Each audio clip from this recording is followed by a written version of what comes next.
Good evening, everybody, and welcome to the 27th edition of the Alabama Crimson Tide Live College Show from yours truly, Jackson Johnson, my partner in crime, Jeffrey Don't Talk Sports, where we take your calls on the Alabama Crimson Tide every Thursday night, right here on Alabama, the voice of college football.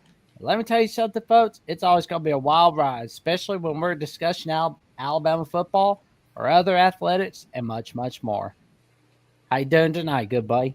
I'm doing good, Jackson. Definitely got a lot of stuff I'm sure that we can scrounge up tonight. We're kind of in the off season for both sports now, basketball and football, but there's always stuff to talk about, and I'm sure the conversation will delve into a ton of different things. So excited to get into it. Well, for sure, man. Matter of fact, we're only 2 days away from the A-Day game. May not be televised, but there's always somebody going to be filming it in some way, shape, or form. And before we start off the show tonight, we got YouTube memberships for Alabama The Voice of College Football. For $2.99 a month, you can become a Crimson Faithful member, where you can get a loyalty badge next to your name in the comments and in the live chat, and get member shout-outs and custom emojis to use in the live chat and in the comments. For $4.99 a month, you can get access to a monthly hangout from yours truly, Jeffrey Only Taught Sports, and Coach Johnny Burtz, plus Manny Cuoto and Manny Wilson from the Alabama Primetime Show Tuesday nights. And the big one, for $9.99 a month, you can become a Bear Bryant legend, where you can connect on social media with each of us and give out content requests of any kind. And neither rain, nor sleet, nor snow, nor bad weather of any kind, or especially tonight's thunderstorms in Alabama, will put a stop to us from fulfilling your request on Alabama The Voice of College Football. We will not let any bad weather stop us from fulfilling your request, especially when you're a Bear Bryant legend. And the Easter Beagle and the Easter Bunny are teaming up to make sure they get you the disputed national champions, college football's historical 1990s reset from Mark Rogers himself, where you can learn about what happened during the 90s, how the decade changed sport, why the championship results should be questioned, how to correctly think through the snares, and appreciate the accomplishments of teams that were not recognized as champions. This book provides an in-depth analysis of the changes, controversies, and outcomes that defined the decade of college football. It challenges readers to explore and critically evaluate the decisions that shaped the national championship landscape, unlock the mysteries of college football's most debated decade. Grab your copy now. Alrighty, and we got our first caller of the night. We got the man who subbed in for Crimson Tide Live on Monday night. And you see him on Wager Wire, you hear him, and you love him. Alabama Richie. How you doing tonight, good buddy? Oh, not too bad, Jackson. Jeffrey, appreciate you guys having me on as always. How y'all doing tonight? Oh, we're Doing doing pretty pretty good. good. Doing pretty good. So it's looking like we're just mere hours away from the next spring game, but it's not going to be televised. They say it's not going to be a game, but it's just an event, so to speak. Yeah, absolutely. I was curious to find out and see what you guys think. You think they're doing this because eventually there's going to be no more spring game in general, or do you think they're doing it because ratings were bad and they want to show another college and Saban's not there anymore? Or what is it you guys think about it? And then also, who is the player you guys are looking forward to seeing the most on Saturday? Like, really show himself. I think that to answer your first question, that it is trending towards the spring game being gone. You're seeing other programs get rid of it. And the fact that Alabama's not really playing an actual game or whatever, like a true football game, and it's an event. It's not a legit spring game, and probably in the future they'll get rid of it. I mean, only time will tell, though. I mean, maybe there will be a comeback of sorts with spring games, but it is not looking good. Jackson's made a great point tons of times in the past saying that they should like basically the FCS game should be the spring game. I think we've talked about it as well. It'd be perfect, but Yeah. it doesn't look like they're going to do that. So, I mean, honestly, with all these TV contracts, it makes no sense not to have a spring game and have it televised, for the Big Ten, teams put it on Fox, and SEC, AC put it on ESPN since that's who they're contracted with. I'm sure the big teams would get good ratings, but typically when Alabama would be on, they would put it on SEC Network anyway. So it's like, yeah, a lot of people have SEC Network, but more people have ESPN. So if they would, put it on like Friday night at like 8 o'clock on ESPN, Alabama spring game, I think it would do great. But they're not doing that. So it's definitely not a great look there. I'm not confident in the future of the spring game, for better or for worse. And then on the player, I mean, honestly, I just want to kind of find out, kind of maybe put to bed, like maybe we get some clarity on the QB situation, because everybody keeps asking us about it. I'm sure everybody's been asking you as well, Alabama Richie. It's just the way it is. People want to know. We don't know yet. So hopefully somebody kind of can possibly separate themselves in that regard. So I'll just go with the quarterback room, just because of that. What's your take, Jackson?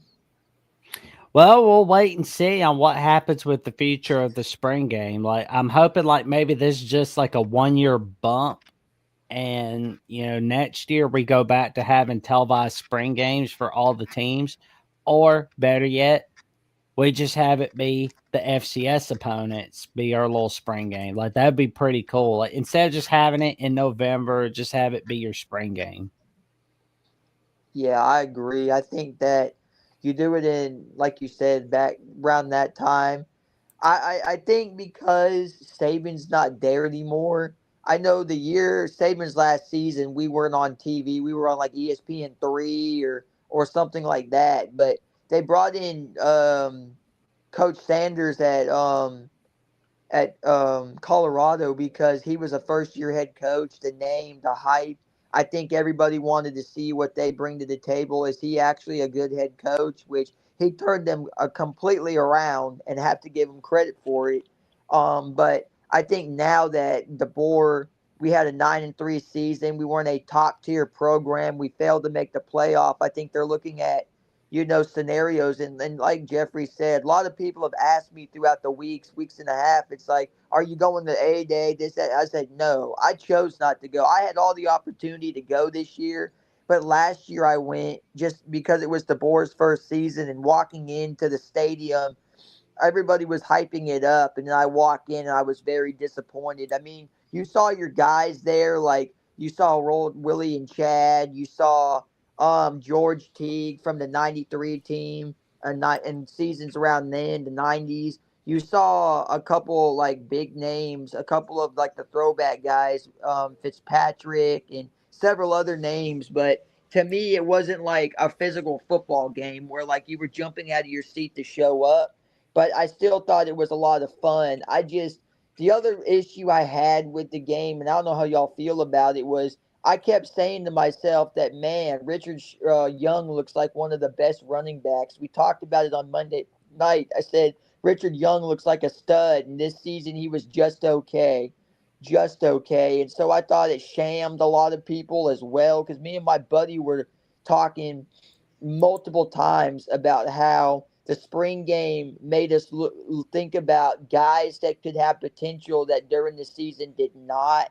And that was one that I was kind of disappointed in, was Richard Young. Now, he had his time, but he got beat out by the guy that transferred. What was it, Justice Hill or Justice Haynes? Pardon me, that transferred to Michigan. So he got beat out by Justice Haynes, and you're sitting back going, "Is he the next guy up?" Daniel Hill, which I think could be a huge stud in a few years, but we'll see. But that's what I took from the spring game. So. Yeah, I'm curious to see who we're going to see step up on Saturday for sure. It's going to be fun. Yeah. Yeah, I mean, every time when games like this or now events like this occur, there's going to be somebody that you wouldn't expect stand out. So, I mean, that's who most people are going to be excited to see is those breakout players, because we need breakout players. I mean, we need new guys to be good. I mean, that's how a program continues to be great. I mean, the portal and instant success and all this kind of stuff's kind of messed up the cycle of things. But in the past, we're all old enough to remember when college football was like, yeah, you had your senior class and then you had your young guys that the next year were going to have to step up and replace that. It wasn't just, go out in the portal and get a fifth-year senior to replace your senior that you just lost. That's kind of, in a way, a lot of people said this has hurt development of younger guys, where how can they break into a lineup if seniors just keep replacing them. And with the pandemic year too, it gave people extra years, so you have fifth and sixth year players still in college. It's definitely changed the landscape. But Alabama, yeah, they brought in a couple of few transfers that could be good, but we need breakout players more than ever this season. If some young guys don't break out and have a lot of success, then we're probably not going to be any better next year. Absolutely, absolutely. Well, I just hope it's a great Saturday and there's a lot of good, turnout and people have fun and that sort of thing. So, pretty much all I had for you guys. I gotta head off to the bathroom really quick, but I'll catch you guys later on. And thanks for having me. Well, thanks for coming on, Appreciate it, good Alabama buddy. Richie. Have a good Of night. course, you guys too. See you, guys. Richie. See you. And we got Dave E in the chat asking us, what if Russell beats Ty pretty bad as quarterback Saturday? I mean, if he does, then that means he's probably going to win the job. I think, I still believe that he's the front runner, but I've got no proof for that. I mean, that's just the way I've kind of leaned on it. I know everybody's talking about Simpson and Mack now, but nobody knows. We'll hopefully get some clarity on during the A game. Any clarity would be good. I honestly kind of would hope to see a front runner, because that means somebody's doing good. That means somebody's breaking out. I mean, it's good to have competition, but if you've got three quarterbacks that are all like even Steven with each other, and not one of them separating, that's not a good sign. Because typically you're not going to have three quarterbacks on your roster that are all like really, really good and like all of them should play. That isn't usually how it works. Somebody needs to break out. And whether it's Simpson, Mack, Russell, it doesn't matter to me which one it is. But, with Russell being supposedly as talented as he is, it would kind of be cool to hopefully see it be him. But for people that, want more of the experience, they're hoping for Simpson. But like I said, it doesn't matter to me. Just hopefully somebody breaks out somewhat. I just don't want it to be like where we're only in a position where we have two scholarship quarterbacks only. But that's the thing. Well, I mean, again, this kind of goes back to the portal, though. Prior to the portal and NIL, you didn't have this problem. You could keep 3 or 4 quarterbacks on your roster, pretty good ones, easily. But now you can't, because, in the past, you could say, like, say you're DeBoer, right? You just say, Russell, you're a freshman. You're going to sit behind Simpson this year. Next year is going to be your year, whatever. Well, now it's like, if Russell don't play, what's going to happen? He's going to transfer. If you recall, what did Quinn Ewers do at Ohio State? He was at Ohio State for a year, and then he left and went to Texas. You don't want that. That's what's happening now. That's the nature of the portal. So while I agree with you, you're absolutely 1,000% correct, Jackson, about you don't want a situation where you only have 2 scholarship quarterbacks. It's kind of the situation that we're in. With the way it's set up, it is set up for programs not to have quarterbacks, like legit backup options, because guys want to play. And if you're not going to play, then they're going to leave. You're not going to stay at a school and be the backup option and wait your turn. No one's waiting their turn anymore, especially at the quarterback position. It's unfortunate, but that's just the way it is. Alabama just has to make the right decision on who needs to be the quarterback, and don't even take into account losing a guy. If you start Russell and Simpson leaves, it is what it is. If you start Simpson and Russell leaves, it is what it is. But you have to make the best choice. And you can't take into account that stuff, because you can't keep anybody anymore. You can't even keep starters anymore. Like, I'm honestly just like over it at this point. when looking at the portal. Like, you have starting players, Caleb Downs leaving, Judkins leaving, even in basketball, Cadeau leaving. Remember when Rylan Griffin left us for Kansas? Aiden Mahaney goes to UConn. I mean, I know that's a step up, but everybody can leave. Keelan Russell could start next year, Jackson, and still enter the portal. Ryan Williams was rumored to leave. He didn't, but no one's safe. You can't look at it that way. Every year you're having to re-recruit your team. You have to pick the best person for the job, and if you lose that guy anyway, then it is what it is. Yeah. But Sports Talk with Austin has a question for us. What about the news that Nate Oates is possibly taking an NBA job? Don't like hearing that at all. I know, right? It's like I heard about this today, where it's like he was meeting with the Nuggets ownership. I'm not really so sure how true this story is.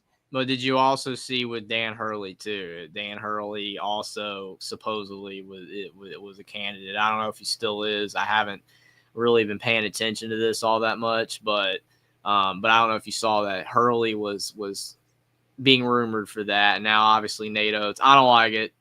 But I mean, I don't really know much about what's going on with the Nuggets and the NBA right now. But I don't know why they fired Malone. I don't get it. There was some infighting between sure there him was, and the GM from what we heard. And I had a feeling because there's no reason to get rid of him. I mean, he was winning. Gone. They're good, whatever. It makes no sense. So I figured when I saw that, I figured that it had to be that. I just didn't read into it because I didn't really care. I didn't really have time to care anyway. Like, it's just not something I delve my time into. But yeah, you're makes sense. Like you said, Jackson, it would be infighting. It was the only reason that it would to be to fire him. But yeah, if Dan Hurley goes, I could care less. Don't matter to me. He can do his antics in the NBA, but Nate Oates, no way. I do not want to lose Nate Oates. If he leaves though, that would suck because how much is he making right now? He's one of the highest paid coaches in college basketball. Like he turned the Michigan. I don't even want to say he turned the Michigan job down. It's just like he was rumored to go to Michigan possibly. So you know what Alabama did? They upped his contract. It's like he's making a ton of money. Alabama has shown a commitment to basketball as well as football. And it's like if you lose him to the NBA, that would just blow, especially at this time. Like of the offseason. Like you talk about Indiana essentially firing Mike Woodson back in February, right? Yeah. And like they had all this time to get a coach, and now they're trying to recruit in the portal. But it's like if Alabama lost Nate Oates right now, that would be absolutely horrific because it'd be hard to hire a guy. A lot of the top portal guys are gone or are being taken currently. So you wouldn't have any time to really get anybody. It would be a disaster. I hope it's fake. I hope it's false. I mean, they didn't really. That Twitter post did not really give any legitimate source to say like, oh yeah, here's his like flight like information, like not nothing like that. But they didn't give a legit like thing that he's actually in Denver. So hopefully it's fake.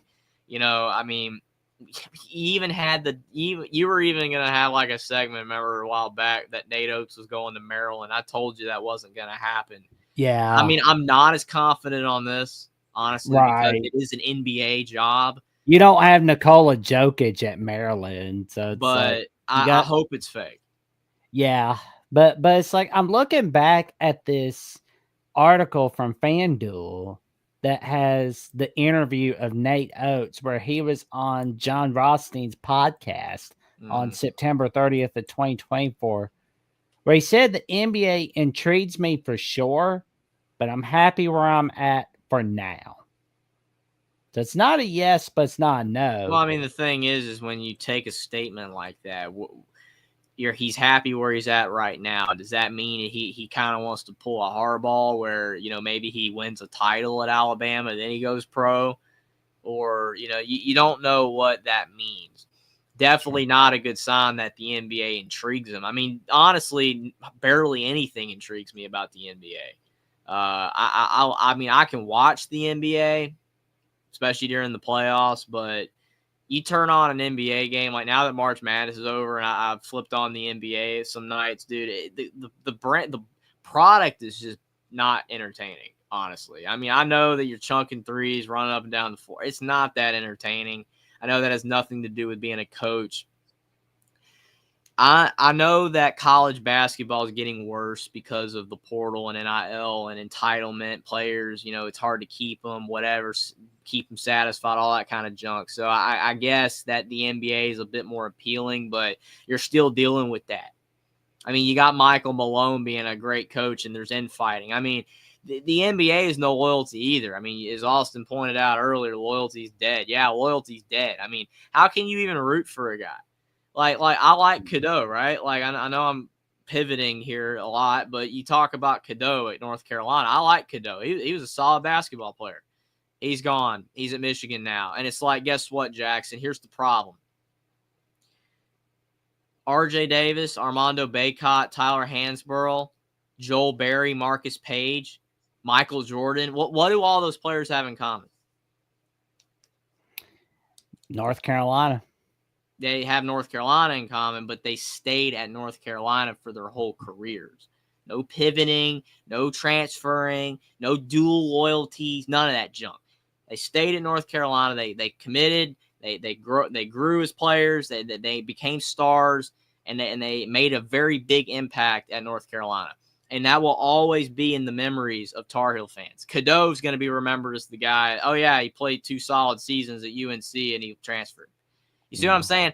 There is no loyalty. Like Sears, I love Mark Sears. We've all like adopted Mark Sears at Alabama, but where did he come from? He came from Ohio. He didn't originally commit to Bama. That it's a little bit different to transfer up. I give a little bit more leeway there. It's like, all right, you going from a mid-major to a bigger school, cool, better opportunity. Dalton Connect, saying Northern Colorado to Tennessee, that's fine.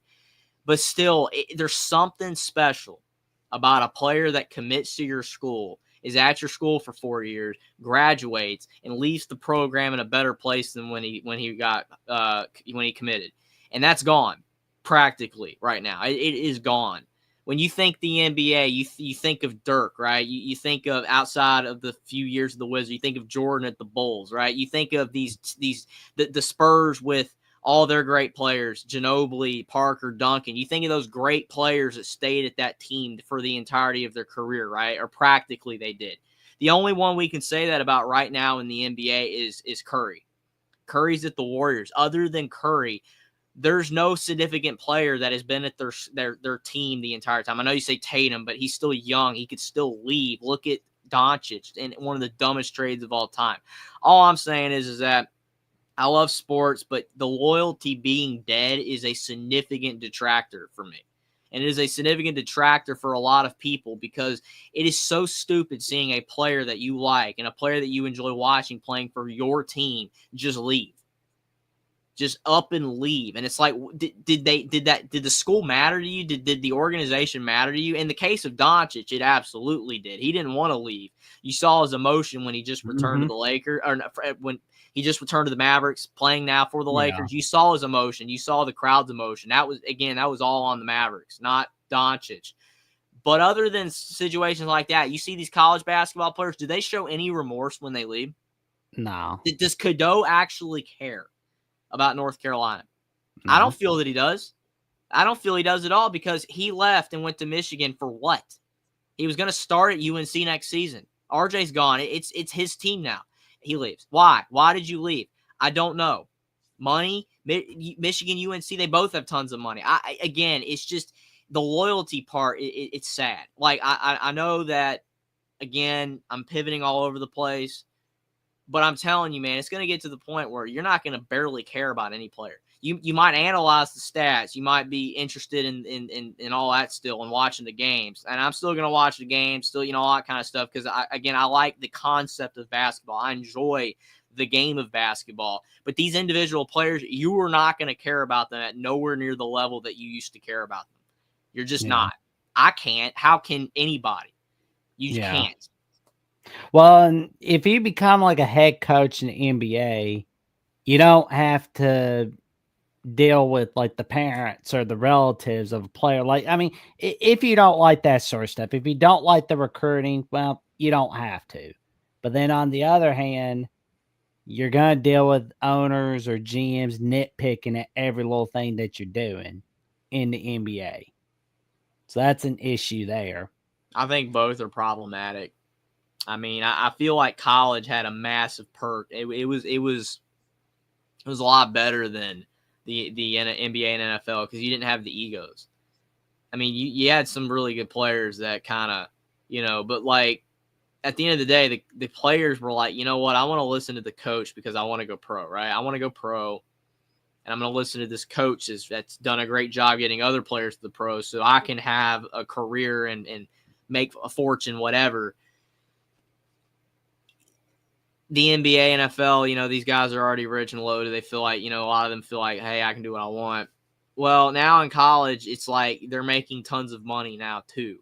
So it's like they also kind of feel that entitlement and ego that they don't feel like they have to listen to the coach. And I know that some players do. It's not all a one size fits all. And even in the pros, there are good athletes that do, listen and aren't egotistical. But there's way too many egotistical players all across the board in both college and the NBA. So I feel like the college, being a coach in college, the advantages that it once had are going away. And I know you mentioned recruiting, but is recruiting as hard as it used to be? I don't think it is. Because in fact, especially in the portal, you're recruiting a guy for like a week. Sometimes a guy enters the portal and commits to another school in 24 hours. So you don't remember Riley Leonard? He was still at Duke, and it was already, oh yeah, he's going to Notre Dame. Hadn't even entered the portal yet. Oh yeah, he's going to Notre Dame. I even joked with Will about that. Like, yo, what's up with that? Like the fact that you had a player who was still playing for Duke, who was still a Duke quarterback on the field, hadn't entered the portal, none of that. And yet it was already like, yeah, he's going to Notre Dame. And you're trying to tell me recruiting is as hard as it used to be? I don't think it is. I don't think it is at all. I mean, I'd argue it's a lot easier now. If you got this, you got Bills, you're good, right? I mean, unless you just suck as a coach, and some players kind of figure that out. It's kind of like when Woodson was throwing tons of cash at players and he wasn't getting anybody because, yeah, he kind of was coaching like it's 1985. That's kind of why Indiana sucked. But, I mean, I'm just saying that I don't think recruiting is nowhere near as hard as it used to be.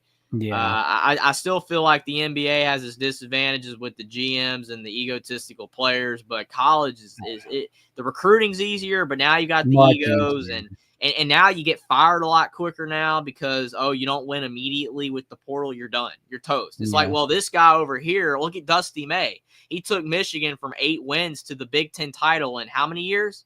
1. Look at what Pat Kelsey did at Louisville. They sucked.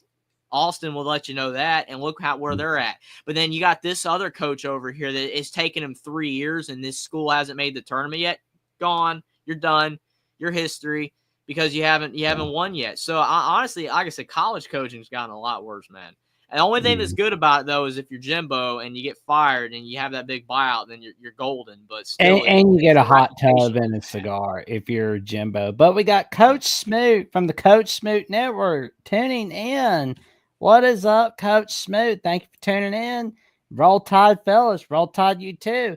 And for those who didn't watch Monday's edition of Crimson Tide Live, Coach Smoot joined in with Alabama Richie, Nick Saber Jr., and myself on Crimson Tide Live. And I'm going to tell you right now, Jeffrey, you're going to love Coach Smoot. He is awesome. He is a go-to on Alabama football, man. That's awesome. Definitely appreciate you for stopping by, Coach Smoot. I mean, I definitely, I feel like, sometimes when I discuss things like this, it comes across as like, like a negative Nancy, as a lot of people would say.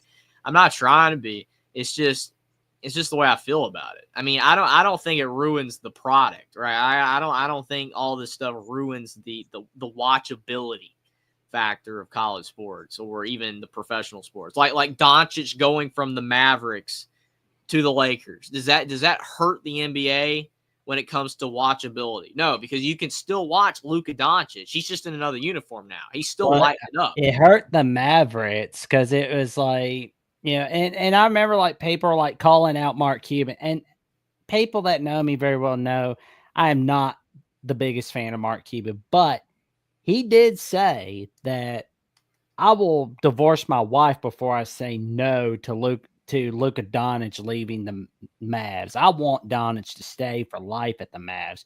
But one thing to remember is he's not the majority owner of the Mavericks anymore.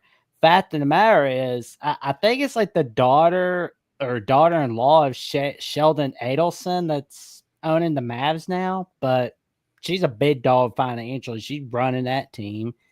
And I don't think, that whole trade to the Lakers, I mean, you're getting some draft picks back.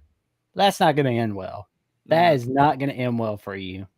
Yeah, like I was saying, though, does it hurt the watchability factor in the NBA that Doncic left the Mavs? No, it doesn't. You still can watch him at the Lakers. But what it does hurt, not even looking at the Mavs, it's not even about the Mavs. What it does hurt, though, is, again, loyalty. It's the fact that when you have a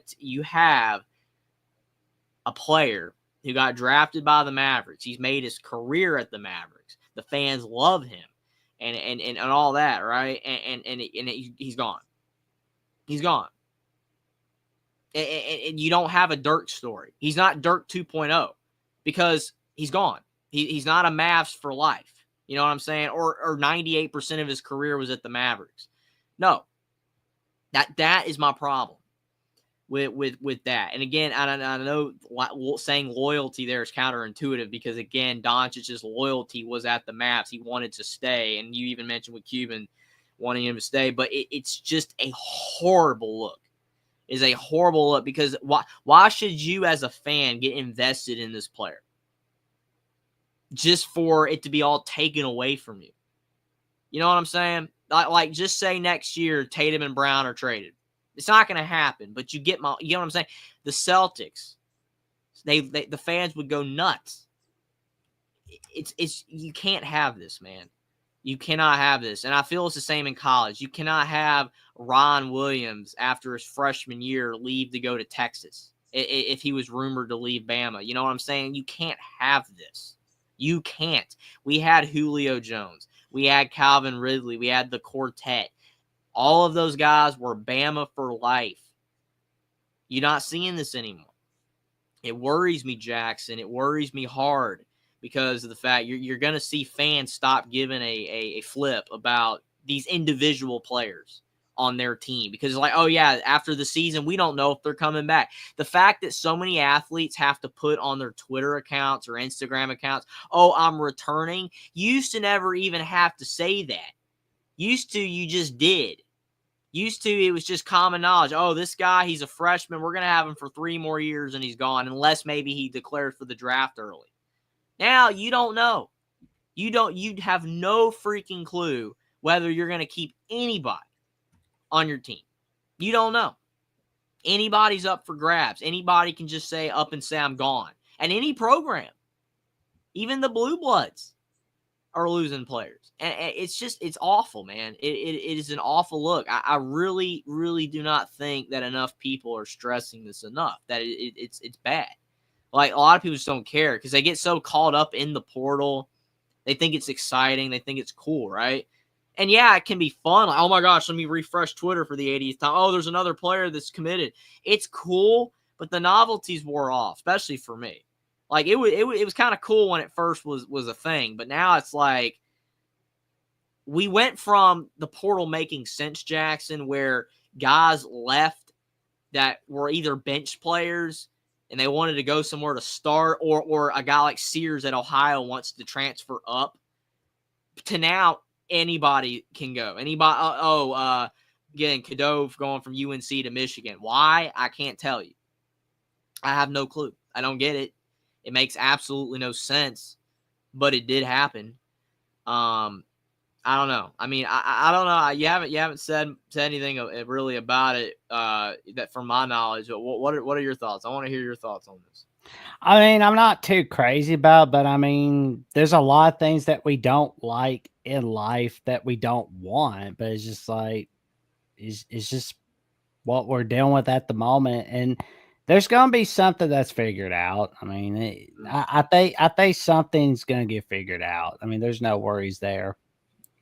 I Um, think, in my opinion, and last thing is, like, I know you probably want to move on to something else, but in my opinion, like, I agree with that, because in life there's tons of things that you can't stand. Like, you're driving in your car and someone cuts you off, or you go to the grocery store and you buy some grapes and they're spoiled and you didn't see it. Like stuff in life sucks and you don't like it. I agree. I mean, that's perfectly normal. That's life. But in life, though, we have the ability to communicate how we feel, mhm. and that is where people, if the majority of people like this, then by all means, let it continue. Let's keep the portal craziness, no loyalty.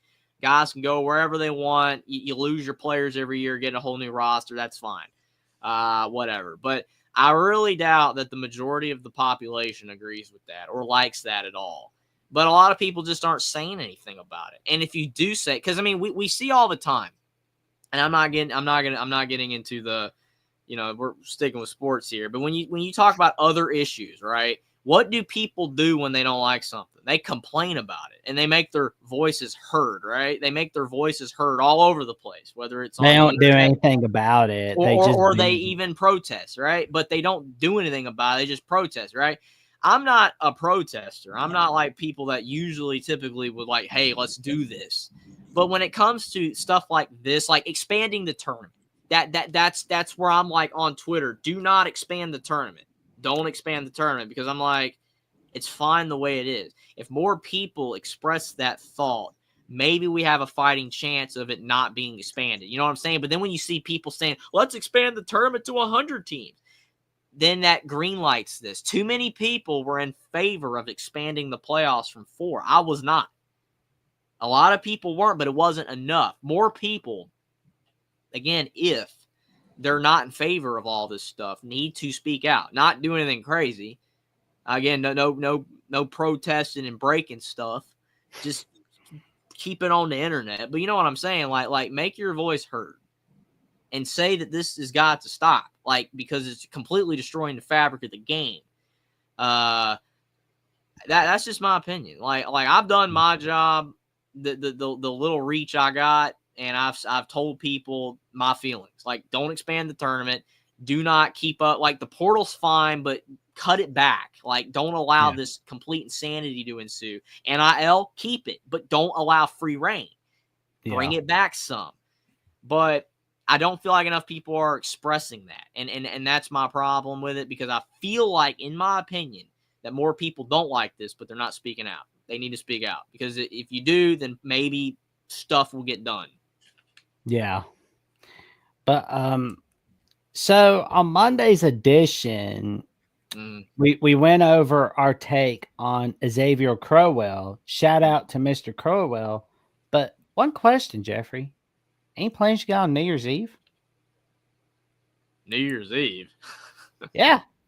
Because this young man's going to make his commitment date on New Year's Eve, my friend. That is bizarre, Jackson. I don't know if I've seen that in a long time, where somebody has a commitment date months away. Well, that's wild. I'm waiting it out. It's going to be fun. And who knows? You could see him on Alabama with the Voice College Football. You tune in. That Jeffrey. is crazy. Well, oh, man. It's, we're going to show you some highlights, Jeffrey, of this young man, because you didn't see this on Monday, I'm sure, but oh man, that dude, oh man, he's the future of Alabama football right there. He goes to high school at Jackson High School in Alabama.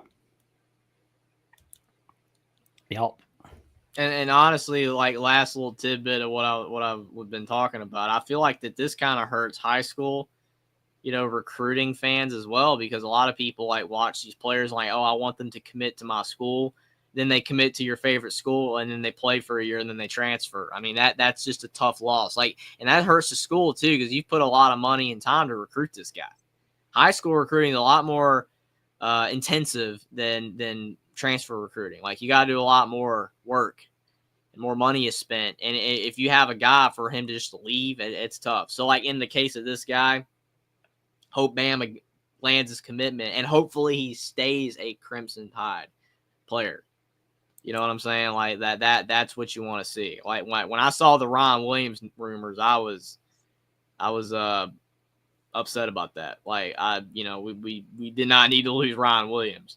But yeah, this dude, his highlights are great, man. I like what I see so far. But yeah, hopefully Alabama lands them on New Year's Eve, and more importantly, if they land that commitment, they keep them, because that's the major problem these days is landing a guy, but then you're not able to keep him. Yeah, but as a matter of fact, also, he is going to attend the A-Day game on Saturday, so that's going to be cool right there. Yeah, hopefully they put on a good show for the fans and for potential commitments. Definitely, I'm sure the better that you look, that's going to increase your odds. Oh, yeah. I think that used to matter more before NIL, but it still probably matters a little bit, I mean, because I think we'll be fine. Because I mean, it's like no young man's gonna say no to Alabama, and there's probably some star guys that are like, I'm not winning at a Wake Forest or a Cincinnati. I want to go to Bama. Yeah, I agree. I mean, programs like Wake Forest are doomed. Honestly, I mean, it is. And honestly, Jackson, I mean, this is what I don't understand about people. You've heard this, right? That from so many people, that you don't need a lot of money to win. I think more and more as time goes on, that it's becoming more absurd to say. I feel like in basketball, you can still kind of get away with it. Kind of. But in football, no, you can't. Like, you just can't, dude. Like, even Indiana, people clowned on Indiana, right, for making the playoffs. Indiana invested more into football this past season than they ever have. Yeah. Hiring Signetti, up the NIL fund, up the spending for the coordinators, and guess what? Had their best season ever.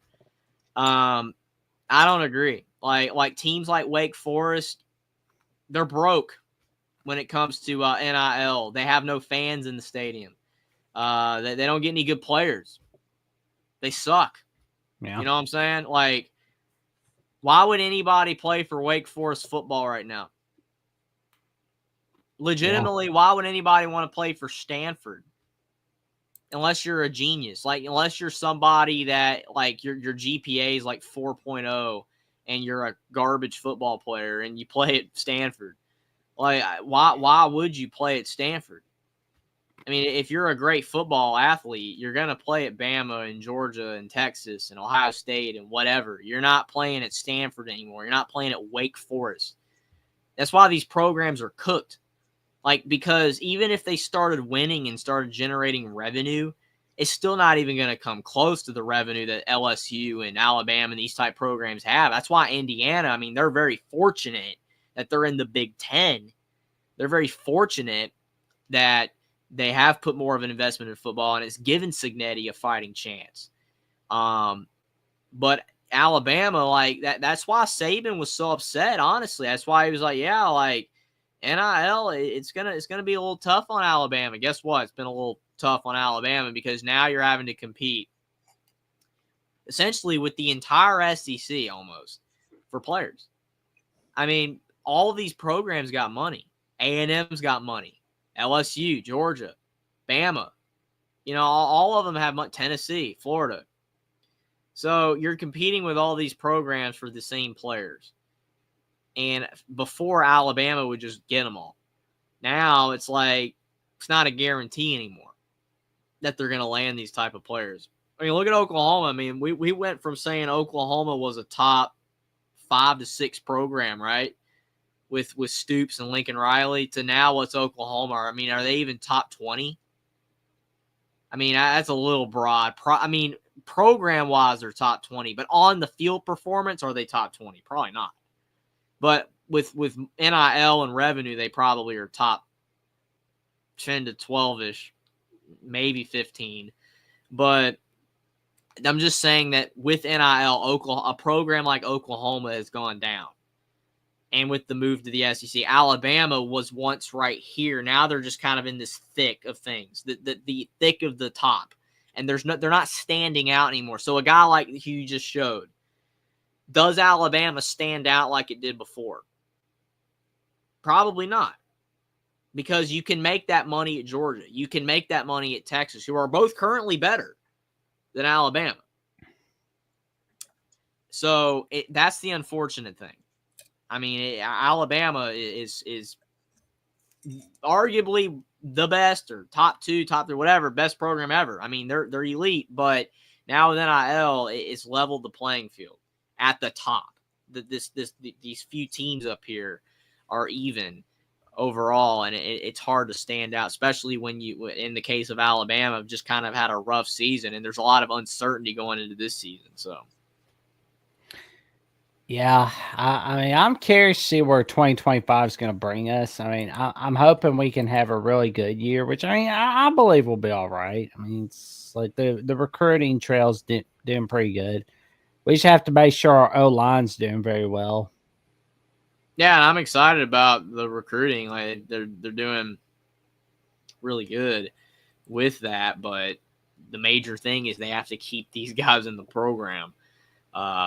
Because football is still a lot different than basketball. Basketball, you see freshmen come in and they play if you're good right away. Football, it's not how it works. It takes development. It takes time to crack rotations. You don't typically start as a true freshman, typically.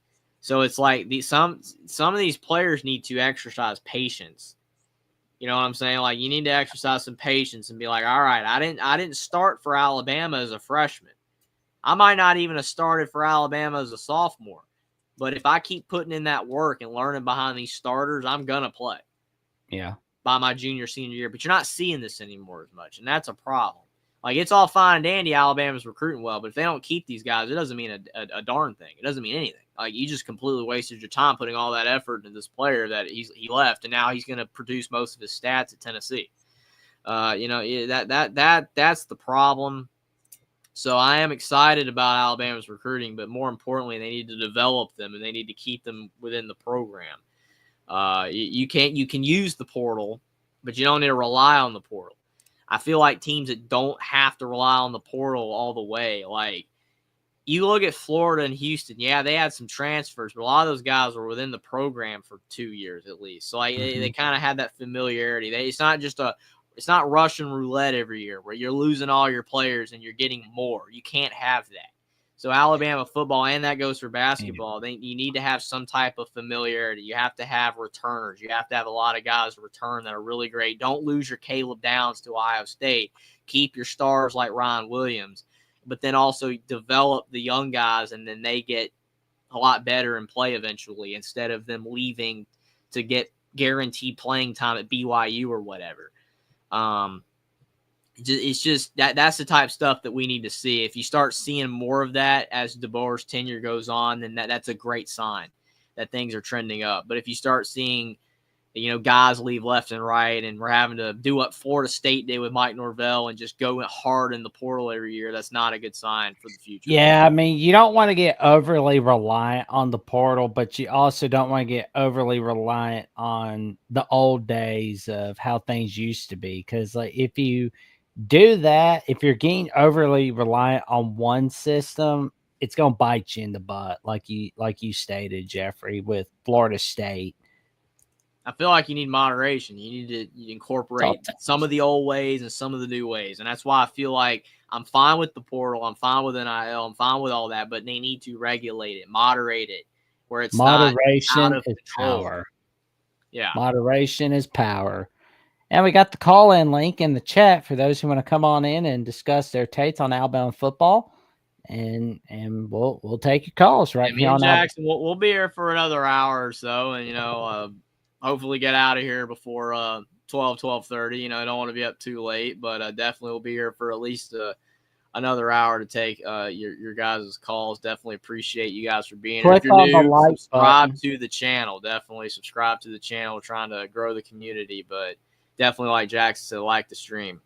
There you go. Click on that like button, everybody, and you see that pretty little sparkle on the clicking on the like button. That's telling you like, comment, subscribe to Alabama with the Voice of College Football. Tell your friends, your family, and the cashiers at Publix that Jeffrey, Coach Burtz, and myself are bringing on Alabama with the Voice of College Football and the magical people that we bring on here. And let me tell you something, folks, you're gonna love every minute of it. I mean, you think this is awesome now? Wait until we get closer to the season. Wait until Alabama's playing Florida State, like for week 1, several months from now. You're going to see some wonderful guests for that game. Like we're going to pack the room for that game. And we got Austin Williams from Sports Talk with Austin coming in for a call. How you doing tonight, good buddy? Oh, pretty good. How are you, gentlemen? How are you? Doing all right. We're doing all good, right. Austin. Thanks for coming on. Oh, appreciate it. I thought I would put my 2 cents in on this, and I want to go back to the NATO discussion. Whether it's true or not, I don't know. I've always been taught take everything with a grain of salt. So until I see him sign pen to paper, I'm gonna assume he's staying in Alabama. Would it be nice to have him in Denver? Absolutely, because I like Natos. He can run a heck of an offense. And that's one problem in Denver we don't have right now. With Jokic, Porter, Gordon, Murray, Brown, we can run an offense. We can put up points with anybody. The thing is, if Natos is coming to Denver, how bad's our defense going to deteriorate? Because no offense to Alabama and Jackson Jeffrey, I love y'all as friends, but your all's defense at times was porous this year. And I don't want to see that in Denver because in the NBA, you can't get away with it like you can in college. No. Yeah, it's so frustrating, too, because I kept telling Alabama fans all season, especially, and then we had that BYU game, which was glorious. But so many people just got caught up in the threes and caught up in the offense. And I'm like, Alabama is going to have a game in the tournament where their offense fails them, whether it's because they just have a bad game or the other team defends like crazy and shuts them down. We had that against Duke. And our defense did not do its job. It did not stop Duke at the level it needed to have a chance. Why did Houston make the title game? Why did Houston come within a bucket of winning the whole thing? Their defense was incredible. Absolutely incredible. And Alabama's the antithesis of that. If you put Nate Oates' offense and Kelvin Sampson's defense together, you got yourself a great team. We talked about that with Iowa. If you gave Iowa a legit offense with their great defense, then Iowa football would have won a title maybe, but they didn't. Their offense was garbage and their defense was fantastic for a few years. But yeah, Alabama, their defense, it bit them, and I saw it coming. I even though I picked them to win it all, it was more so I picked them because I was hoping it would happen and I knew they had a shot. But realistically, I didn't see it because of the fact, yes, like the defense was going to fail them in a game, and it did, and their offense went cold. And let me ask you guys this. If Nate Oates is to take the job at Denver or another opening, who would be his ideal replacement? Just to kind of get that out there, what would you all want to see the replacement be? Someone off your bench? Someone else? Or steal someone from an NBA bench? If you can lure them away, what do you all think? I mean, that's a great question, Austin. I feel like with basically the coaching carousel being closed, as of right now, it's essentially closed. Like every job has been filled, essentially major job. It's the pickings are not good. Especially, I mean, how are you you can't like lure a coach who just got hired, right? Like you can't, get Buzz Williams, who just took the Maryland job you can't. Dusty May's locked in at Michigan. I mean, DeVries at Indiana. I mean, I don't think Alabama would hire him, but like, there's really just nobody. Chris Beard's staying at Ole Miss. I mean, I'm sure if Alabama paid him a lot, they'd hire. They'd get him, but I don't know. I mean, I don't want that to happen. Maybe we could get Grant McCaslin from Texas Tech. That would be fine. I just don't think anybody's going to be able. I mean, I don't want to say that. That's not the right way to say that. Yes, somebody else could, but it's going to be very difficult for somebody else to have the level of success at Alabama basketball as Nate Oates has done. It's going to be very hard to do that. It's not impossible, but it's going to be very hard to do that. And it would suck considering Alabama had all this momentum for them just to lose it right out from under them. Yeah. Mm-hmm. And my thing is, I get the NBA is attempting because it's a lot of money. But my question is, why would it intrigue Nate Oates if he's got Alabama this close? Because they went to a Final Four. They almost went back again. I get the NBA money sometimes is rolling in. Like Jackson always says, the money talks. But if you're this close with Bama and you realize the window is right there and it's still open, or is it just the prospect of playing with Jokic and playing with the guys that I said, or possibly winning the ultimate prize, winning an NBA title? Because you win an NBA title, your immortality and coaching history is set. Yeah, I agree. I definitely agree. I mean, I feel like, if Nate Oates, like he said earlier in the article that Jackson pulled up, that he's, it intrigues him to go to the NBA, then that probably means he will go to the NBA eventually. I mean, I can't definitively say that, but it probably means that he will. Will he be like Harbaugh and want to win a title first? I mean, like, you've gotten so close. I mean, I will say losing Sears, it's going to be hard to replace that. And maybe he'll look at that. Well, I don't know if I'll ever have a team as good as this one, so let me just go to the Nuggets. Because, like, your window of opportunity to go from college to the NBA is not great. I mean, look at Billy Donovan, like the success he had at Florida, the 2 titles, and then he had that last great run, and then he left for the NBA. It's just like your window's small. I mean, Dan Hurley, a year ago, everybody's like, he's the greatest coach in college basketball, 2 titles in a row. And then this past season, they kind of sucked. I mean, they weren't awful, but they weren't good either. So, like, Dan Hurley's stock's gone down. Like people, we live in a fickle environment now. Like, with social media, just everything being like this. What have you done for me right now? That like Nate Oates, I mean, if he legit wants to go to the NBA, this is probably like his best chance, like right now, because of what he's done at Bama. It's like you go right now. I don't want this because, again, I don't want him to leave Bama. But what if the next 3 years Bama loses in the first round or misses a tournament? Then his stock's gone for that. Yeah. Mm-hmm. And not to cut either one of you off, but let me ask you guys, is there a better job opening than the Nuggets right now? And I know that may sound a little biased because I am a Nuggets fan, but let me be honest with you guys. Is there a championship-ready roster that you could see coming open in a few years that Nate Oates would want to jump on? Because most of the time, when you take a job opening, you're taking a real rebuilding team like the Bulls, the Wizards. So Nate Oates might look at this and say, hey, I don't have to do much over here. Put a little pieces here, get some free agents. I've already got the best player in the world and some very valuable pieces. I don't have to put that much in work in, like when Billy Donovan went to the Bulls or something like that. Maybe the Lakers if LeBron has a hissy fit on. I would not go to the Lakers. I take that back. I would not go where LeBron is. Like, just don't do that. Any other job is better than that job. Yeah. Like, I don't even care. That might be the dumbest statement ever made, but LeBron has gotten so many coaches fired. Don't do it. It hurts your reputation to coach LeBron and get fired. It is not good.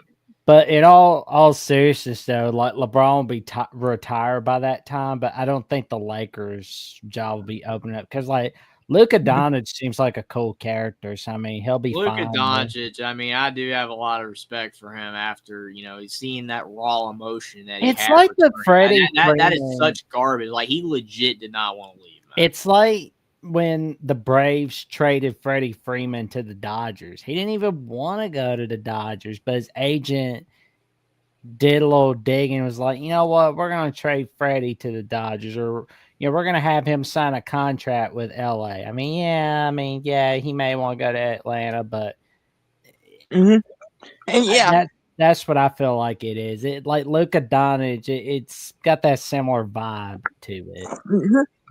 And that's the thing too that I'm mentioning. Nate Oates may not get a better opportunity than this either. Like if this is the best opportunity he's going to get, like Jeffrey Jackson, me, if we all had a chance to go coach a team that's championship ready, we would jump on it in a heartbeat, would we not? Yeah. Oh yeah. I mean, I don't disagree with that. I mean, it's absolutely a fair point. I mean, yeah, you'll deal with divas in the NBA, but I mean, Well, I mean, when you look at the Nuggets, are there divas on the Nuggets? Oh, I don't think Jokic is a diva. I don't think Murray's a diva. And No. the others are role players, good role players, but Gordon, Porter, they're not stars. They're really good, but yeah. I don't think that's it's not a diva-led team, but you gotta worry though, Malone. Like, why with Malone, the infighting, that situation. You gotta worry about that though. I would too. And the thing is too, I got one more thing I want to ask you all, but Okay. I want to add to this. It's the thing I'll say is to this. Let me ask you, Jeffrey and Jackson, if Nate Oates is to leave, would Denver be the preferred destination right now? Would that be one job you're like, okay, I can understand, I don't like it, but you go with Denver. We understand. Go get you a championship. Well, that's the question there, but is Ms. Oates happy with it? Because I mean, it's like that's going to be the key there. Because I mean, there were like reports say that she's happy with Alabama, so it's like, yep, we got Nate Oates for the long haul. What do you think, Jeffrey? I mean, I think I agree with your point about the Nuggets is a great job, right now. Because, I mean, the championship window's still there. I mean, I feel like, because Murray and Jokic are not old, but it's just that they're going to have a few years left to get it right, to have a shot. I will say the top of the NBA is pretty competitive, though, for that. Like, you're talking about the Celtics and the Cavs and the Knicks and the Thunder and even now the Lakers resurgence right now. I mean, it's a lot of competition for that, but the Nuggets are still there. They're still really good. So, I mean, for an opening job in the NBA, it's darn good considering what's been open recently. It's just like, to Jackson's point, like, is Nate Oates and his family, are they all satisfied with being in Alabama, or like, are they going to be happier there? I mean, it's a completely different environment being in Alabama than it is in Denver. It's two different things. I mean, I know a lot of people don't really look at the travel aspect, like, or like, the moving aspect, or like the different, like climate and part of the country. A lot of people don't look at that stuff, but I mean, does Nate Oates want to be in Denver? I mean, some people just do it like, hey, I want the shot to win a title. I want the paycheck. I don't care where it is. It could be in Memphis if Memphis has a great team. But, like, I don't know. What does he want? We don't know. I mean, I thought we were done with all this when the Maryland job was filled. It's like, all right, we don't have to listen to this anymore. And then suddenly Malone gets fired, and it's like, great. It just sucks. I mean, it's not a good sign that Nate Oates keeps popping up. I feel like if he don't take this job, then Alabama, we might be good for a while. But, yeah, I mean, I hope he doesn't go. I know you want it to happen. I don't blame you, Austin, as a Nuggets fan. I hope it don't happen. I really don't. But hey, no hard feelings. Like I tell Jackson, it's just business. But oh yeah. Speaking of just business, though, gentlemen, Alabama football. This is the name of the show, right? This is football. So let's get down to brass tacks. Let's leave that basketball in the behind for a second. Yep. So, Go back in the background basketball for now. yes, we love you, but not now. But I will say, the quarterback battle, very interesting. I mean, you got 3 quarterbacks and a choice to make.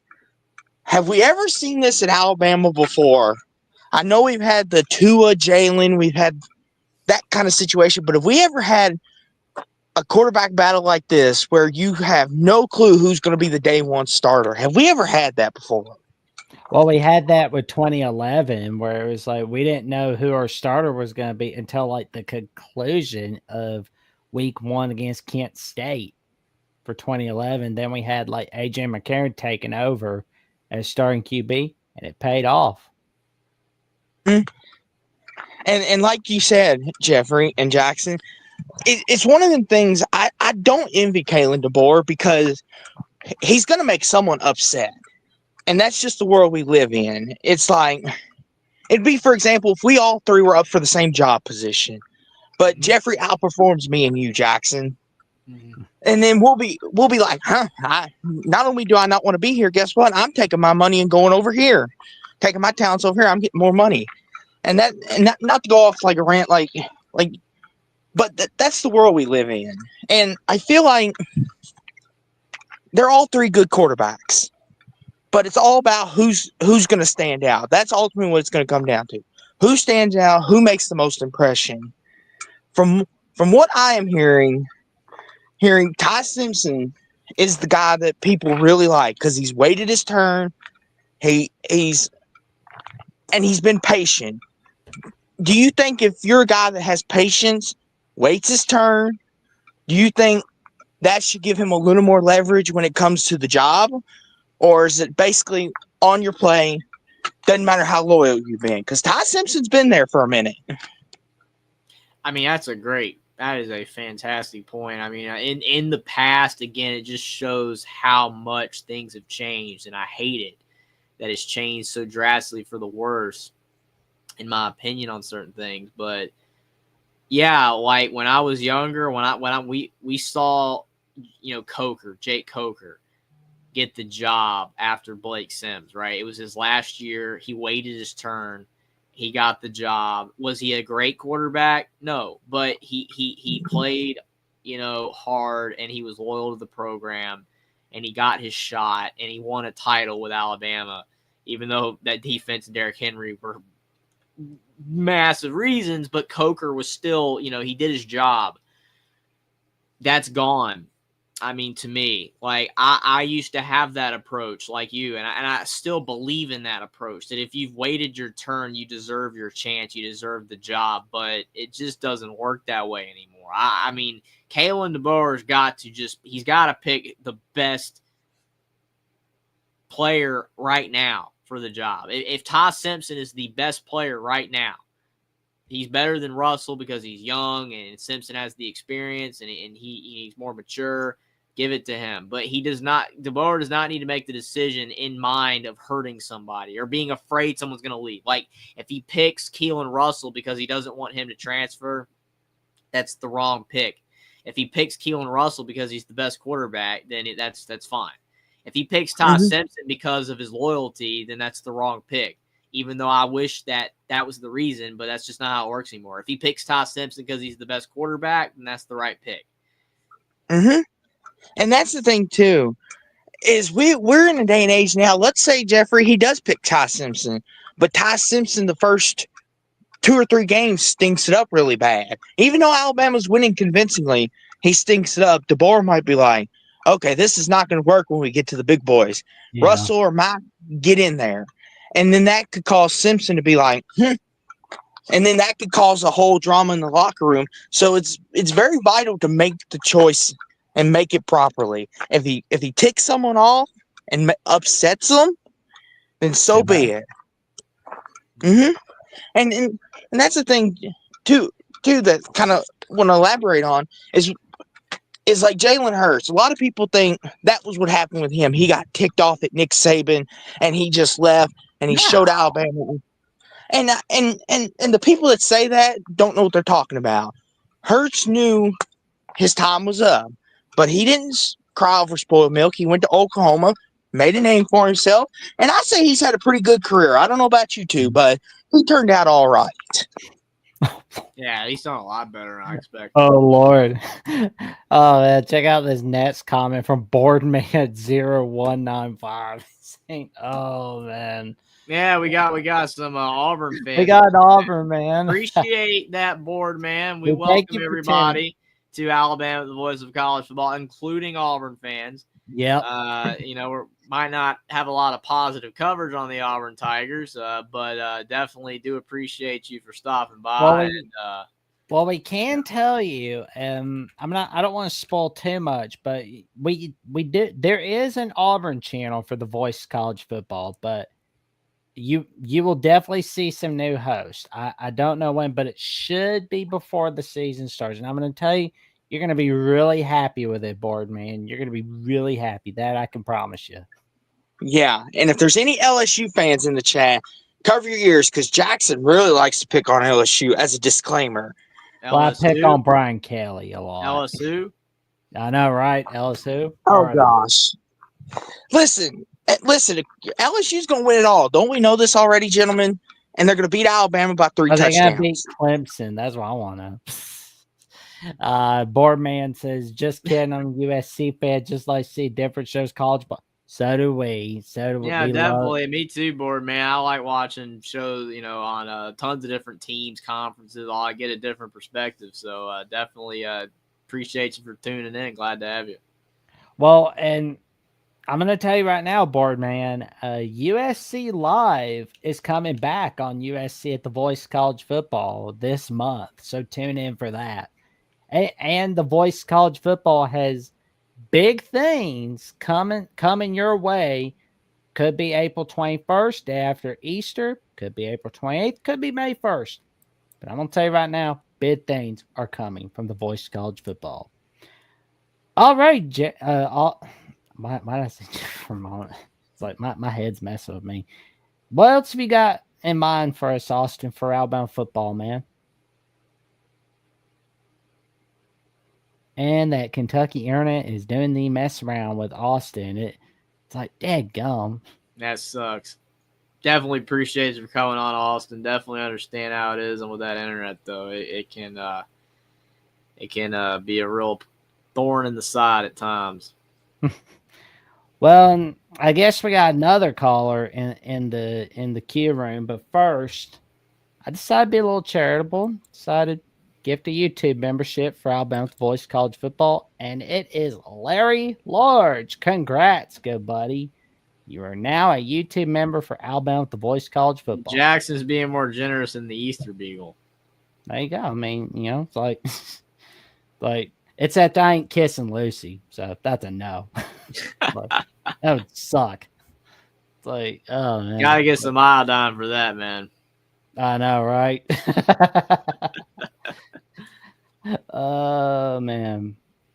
Well, what do you think? 10 more days till Easter, and we got. I guess we can have Caden the man talk with us for a few minutes. But what's up, gent?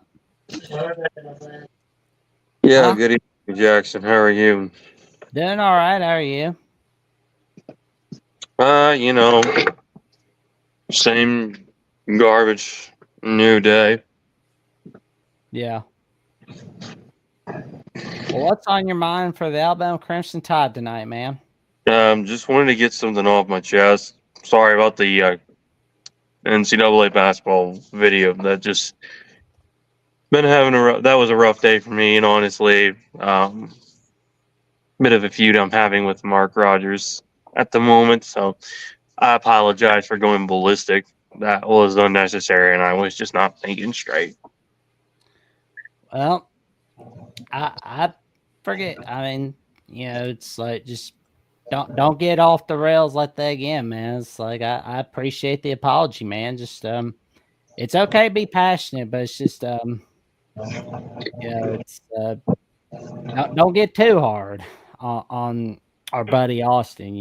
He's I saw him actually getting ready to go out and make. No, I get it, and that Mark and I have been feuding for the last couple of months till Ohio State won the national championship. So, I mean, you can't blame me. Yeah.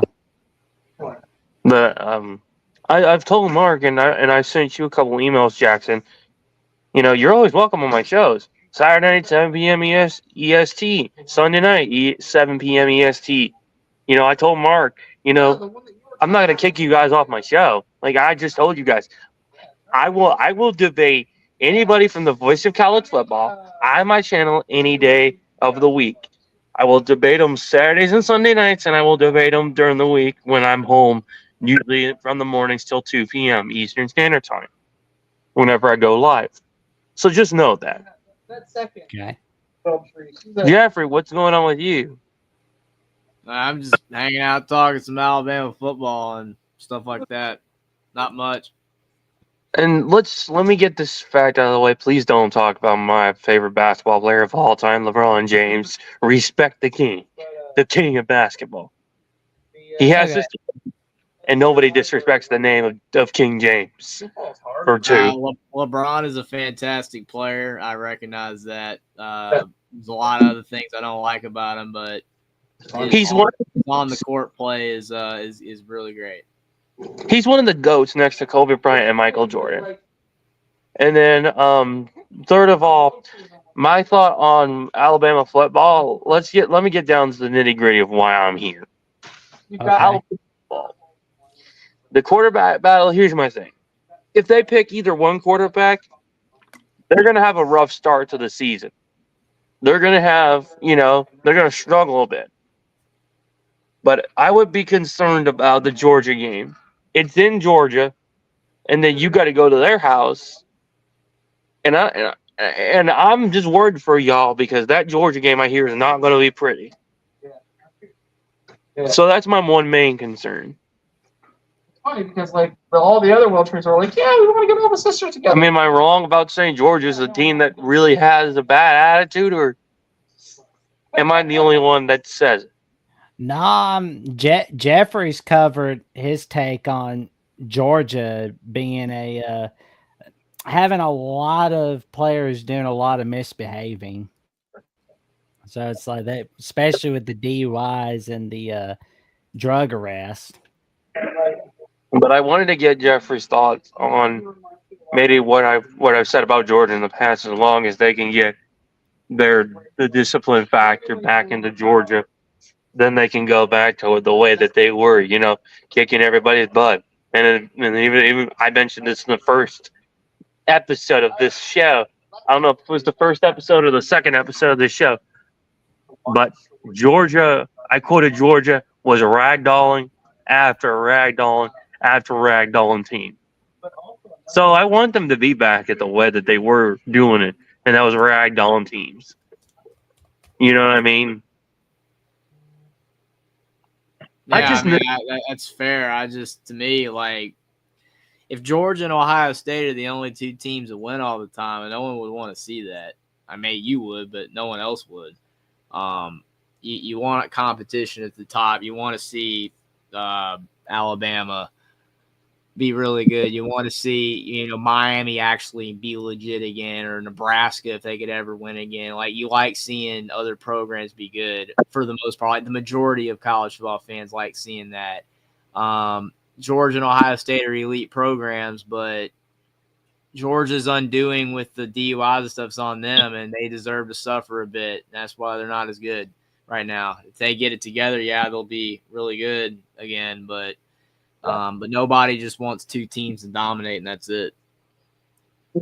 Right, and and Jeffrey, you pointed it out. I would pay big bucks to see Ohio State Georgia again. Forget about college baseball.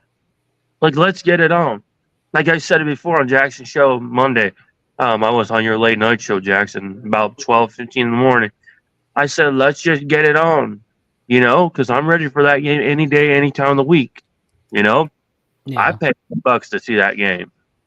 I think that could come sooner than the late 2020s, because it's I think we could see that game be played in the playoffs. I think it could really happen.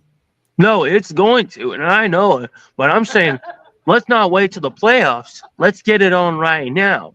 Right. Because this is where college football fans want to see two teams that want to get down, get gritty, and two teams that have a lot of bloodthirstiness in them.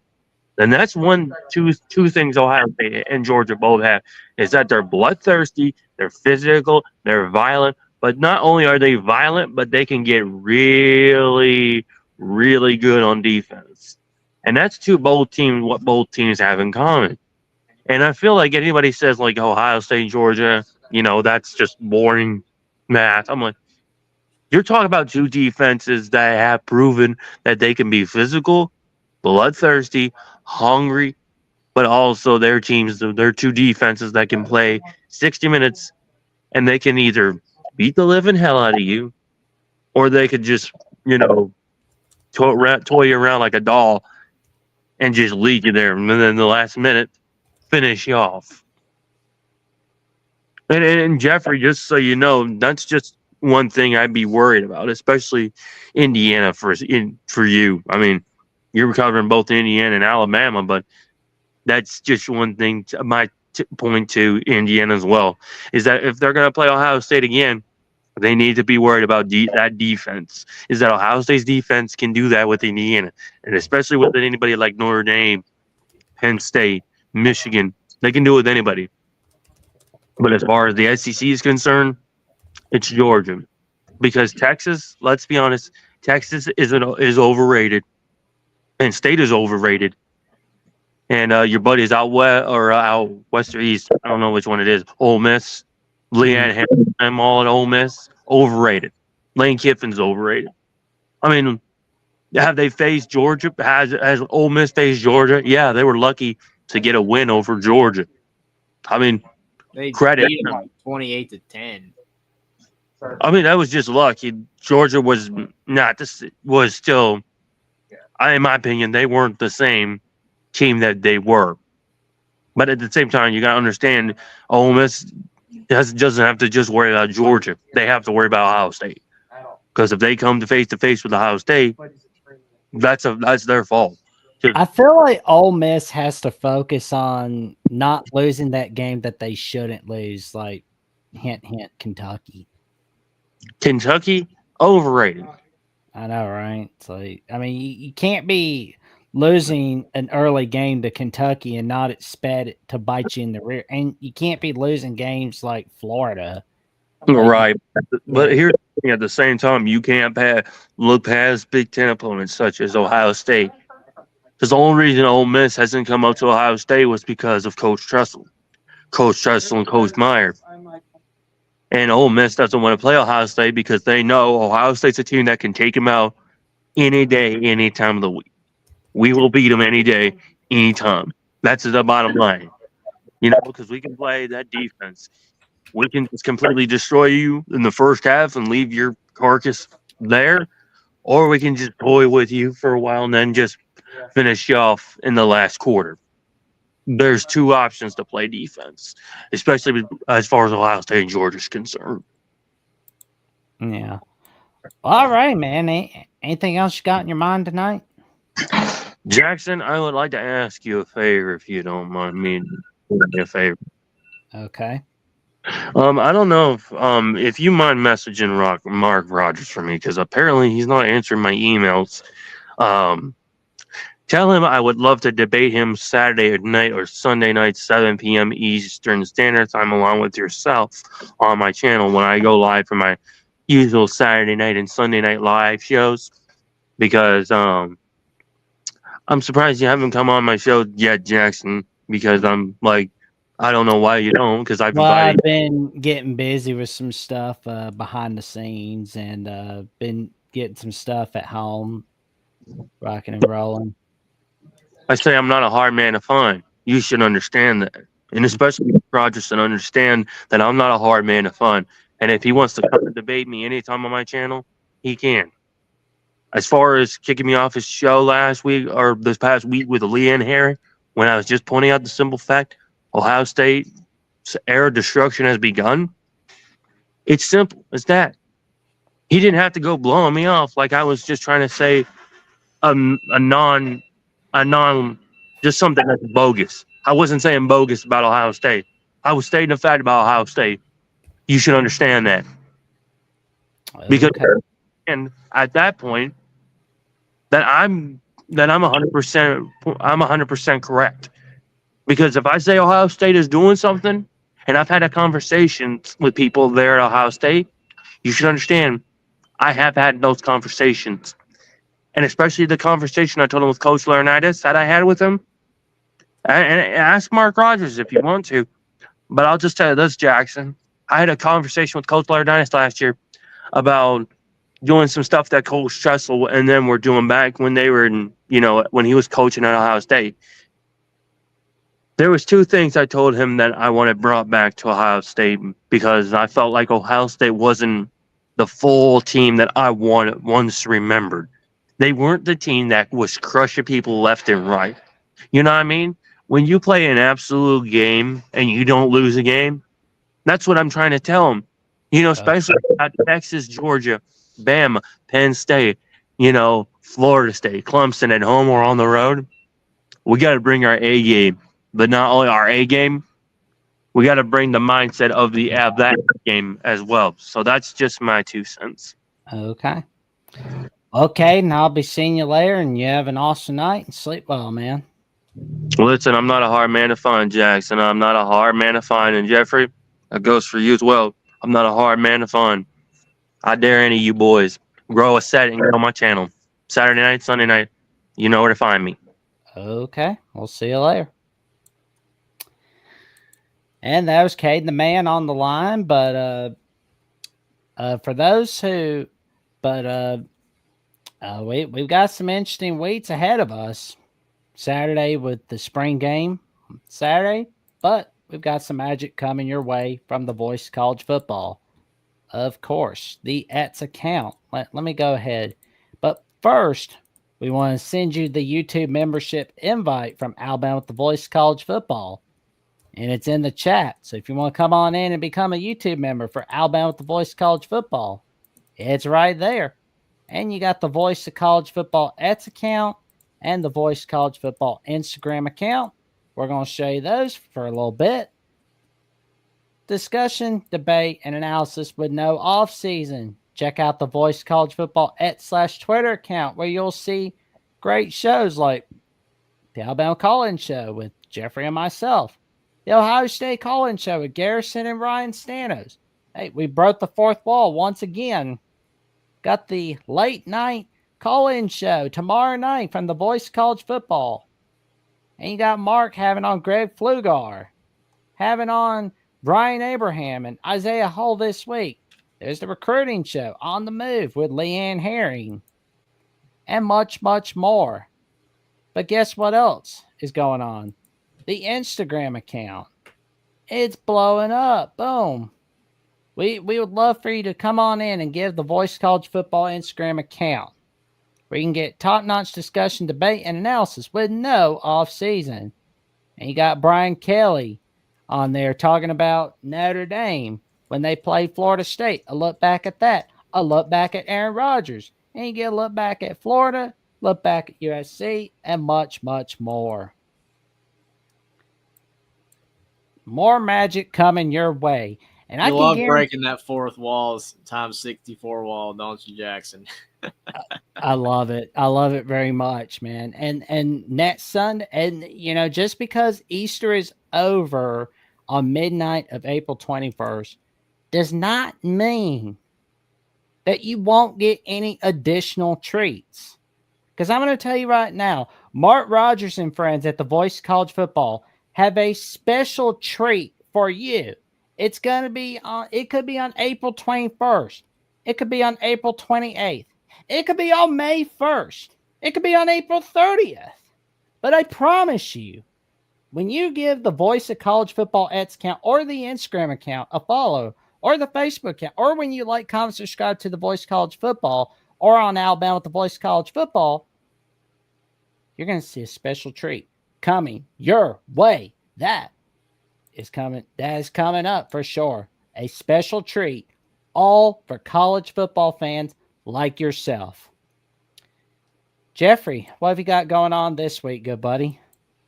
Definitely. I had my March Madness predictions throughout the last couple of weeks. My pick, Alabama, didn't win, but I did end up picking Florida to beat Houston, so got that right at the end of the day with the national championship selections. But now, with all that out of the way, my channel's going to be focusing on the portal. I'll try to make some portal videos if possible in the future. I made a couple, but definitely try to stay on top of the portal. And then, as we are getting back to college football, definitely have some more college football content. I've had shows with Austin, had shows with Will in the past, so definitely you'll see more shows, I'm sure, with my good buddies on there. Obviously you can find me with Jackson and Johnny on Monday nights, and also Jackson every Thursday night on the Collins Show. Definitely appreciate your guys' support so much. Always a blast talking Alabama football with you guys and doing it with Jackson. It's always great, but that's where you can find me. Subscribe to my YouTube channel, Only Talk Sports, and also subscribe to Alabama, the voice of college football. Definitely you won't want to miss anything I've got coming up and what me and Jackson have coming up as well. There we go. We've got some magic coming your way from Alabama with the voice of college football. Make sure to hit that like button, comment, subscribe, and let's get Alabama with the voice of college football to 3,000 subs. And you can check out my latest episode of the Jacksonian tomorrow night at 7 p.m. Eastern Time, 6 p.m. Central Time, where I have on Cody Stovall from Locked On Oklahoma State. And we talk a lot about what Mike Gundy needs to do to have a really good season for 2025. And, we even threw in a little bit about looking back at Myles Garrett just beating Mason Rudolph over the head with his helmet, being like, oh, no, I dealt this. Like, it was so bad that he even got referenced on Jeopardy. That's a bad thing. Like, it wasn't in a positive light. Like, that's bad. But it was so much fun discussing all of that on the Jacksonian. And for more updates on what I've got planned for Alabama with the voice of college football, the Jacksonian, and much, much more, check me out on JacksonVOCFB on @/Twitter or on Instagram and Threads at JacksonJohnson543908. With that being said, like, comment, subscribe, click on the notification bell so you never miss no video whatsoever. And we will wish you a very good night and roll Tide.